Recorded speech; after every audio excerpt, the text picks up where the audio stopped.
और मैं जिस पर कृपा करता हूं उसका सर्वनाश कर देता हूं। सुन के ही भय लगता है। दूसरी बंधु विच्छेदम, परिवार का कोई प्यार नहीं कर सकता उसे, ये मैं रचना रचूंगा। सा कष्टेन जीवितम, कष्ट पूर्वक जीवन जिएगा, मरेगा भी नहीं, कष्ट पूर्वक जिएगा। अब लगता है कि प्रभु ऐसी कृपा आप मत करो, ऐसी कृपा। अब इसका आंतरिक भाव, जितने अमंगल, जितनी कामनाएं जो हमें आज तक संसार में दंड देती रही, हम तो हम सर्वपापेभ्यो, सर्वनाश कर देता हूं। किसका? हम तो हम सर्वपापेभ्यो मोक्षयिष्यामि मां शुचा, सर्वनाश कर देता हूं उनका जो मेरे शरणागत को स्वप्न में भी दुख देने की बात सोचे, चाहे वो कर्म हो या कोई भी हो। अगर ऐसे तो हृदय उत्साहित होता है ना, जब कह रहे हैं उसका सर्वनाश कर देता हूं तो घबरा जाते ना कि ऐसा। बंधु विच्छेदम, क्या? भाई, माता, पिता, परिवार, उसका मैं बन जाता हूं, मैं उसका भाई बन जाता हूं, मैं उसका दोस्त बन जाता हूं, मैं उसकी मां बन जाता, सारे संबंधों का पोषण मैं करता हूं स्वयं। सा कष्टेन जीवितम, वो मेरे प्रेम में व्याकुल होकर अपनी श्वासें पूर्ण करता है। ऐसा नहीं कि असाध्य रोग हो गया तो कष्ट से जीवित, नहीं। ये हम अंतर की बात जो प्रभु ने समझाया वो तुम्हें बता रहे हैं। नहीं, वो तो बिल्कुल ऐसे बोल दिए जिससे सब भयभीत हो जाए। बहुत कीमती वस्तु को भयावह जगह रखी जाती है। देवलोक में अमृत रखा हुआ है, वहां 2 सर्प ऐसे हैं, अपलक दृष्टि से रहते हैं। उनकी दृष्टि में जो आएगा तत्काल भस्म हो जाएगा, चाहे देवता हो या कोई हो, उनकी दृष्टि नहीं पड़नी चाहिए, क्योंकि अमृत है। कोई भी कीमती वस्तु बहुत सुरक्षित रखी जाती है, तो भगवत प्राप्ति बहुत सुरक्षित रखी गई है। हमारा घर धाम है, नित्य धाम। तो कह रहे यहां तक आने के लिए इतनी सुहावनी वस्तुएं, इतने सुहावने भोग, इतनी सुहावनी वाटिकाएं रची गई है मार्ग में कि आपको लगेगा जाना तो है ही है, थोड़ा देर विश्राम कर, बस जहां तुमने वहां रमण करने की सोची तो मार्ग गायब। जिस मार्ग में चल रहे थे घर पहुंचना है, वो मार्ग है गायब। ये दिव्य मार्ग है, परमार्थ, वहीं वो रम जाता है। और राह अंतर जा, अब राहें नहीं रह गई, मार्ग नहीं रह गया। ये अंतर की बात कहते हैं। ये वो मार्ग नहीं कि थोड़ी देर आराम कर लेंगे, भोग भोग लेंगे, फिर चल लेंगे। भोग में गए तो मार्ग ही गायब, मार्ग ही अंतर ध्यान हो जाए। कहां चल रहे थे, कैसे चल रहे थे, बुद्धि काम नहीं, मार्ग ही गायब। मोक्ष मूलम गुरु कृपा, वो गुरु कृपा से मार्ग प्रकाशित होता है, प्रकट होता है। इसलिए संसार के कल्याण के लिए जो अनुभवी संत महापुरुष जन हैं, वो चीख चीख के कह रहे हैं कि घर लौटो घर, ये संसार दुखालय तुम्हारा घर नहीं है। पर राह में अटको मत और भटको मत। ये राह में ऐसे पथिक अटक जाते हैं और भटक जाते हैं जो थोड़ा मन चले होते हैं।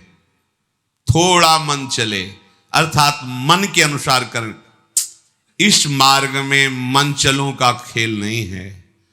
इस मार्ग में मन को निग्रह करना है, मन को हटा करके अपने प्रभु तक पहुंचना है। कब तक इस मन को दुलार करते रहेंगे? थक गए। कभी विचार करके दे, कितना गंदा है मन यार, कहां फंसाता है, कहां लगाए हुए हैं।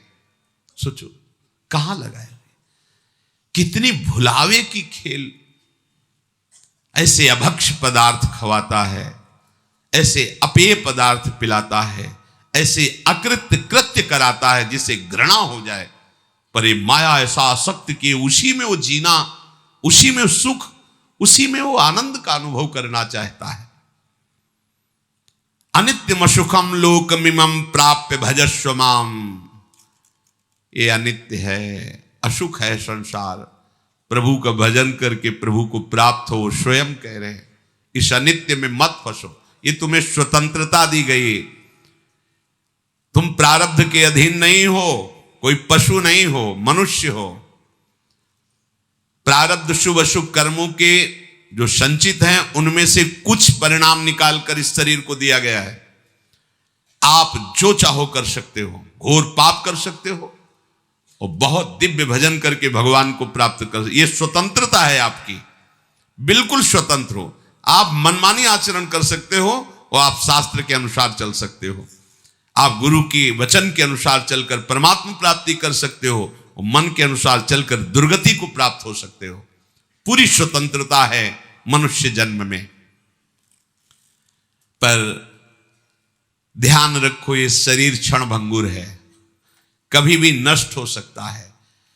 संसार के चाहे जितने पदार्थ और पद समेट लो, तुम्हें कभी शांति नहीं मिलने वाली।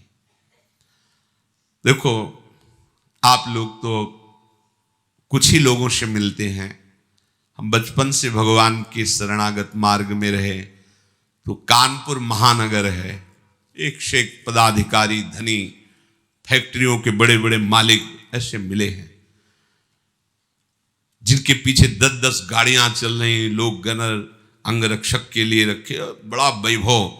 और जब एकांत में मिले हैं, उन्होंने अपनी बात कही है, तो एक साधारण पुरुष से भी ज्यादा वो अशांत है।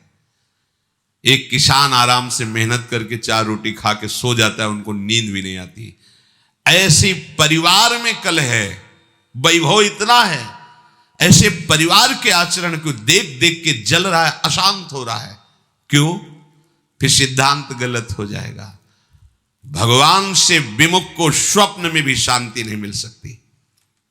आप लोग तो अब आपके सामने जब उतरेंगे तो आपको तो लगेगा ही कि 10 गाड़ी पीछे चल रही। इनके एक मैदा फैक्ट्री के मालिक आते थे, इनके 10 मैदा फैक्ट्री थी, मतलब कैसी उनका वैभव। पर जब एकांत में बात करते तब हृदय यही कहता, ओहो, भगवान से विमुख होने के कारण देखो सब कुछ है लेकिन कुछ नहीं है। जिसे शांति कहते हैं, जिसे सुख कहते हैं, जिसे विश्राम कहते हैं, वो नहीं। भगवत भक्त जो भजन परायण है, चरित्र में देखा गया उनके पास सही वस्त्र भी नहीं, भोजन भी नहीं, और परमानंद में डूबे, परवाह आनंद मगन, शांति। उनके हृदय में शांति क्या, उनके समीप पहुंच जाओ तो तुम शांत हो जाओगे। उनके दर्शन कर लो तो हृदय विश्राम मानने लगेगा। इसलिए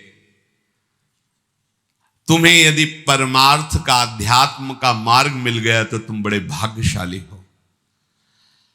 अब तुम्हें सावधानी ये रखनी कि मार्ग छूटने न पावे। अध्यात्म मार्ग बहुत बड़ी कृपा से मिलता है। ये हम लोग अज्ञानी हैं, पाए रतन चीन्ह्यो नहीं, दीन्ह्यो करते डाल। ये माया श्री कृष्ण की मोहे सब संसार।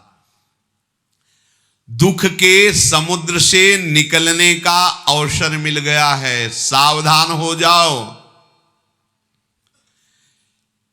तुम्हें तृप्ति और बोध इसी अध्यात्म मार्ग में मिलेगा, केवल अध्यात्म मार्ग में मिलेगा, लोक में नहीं।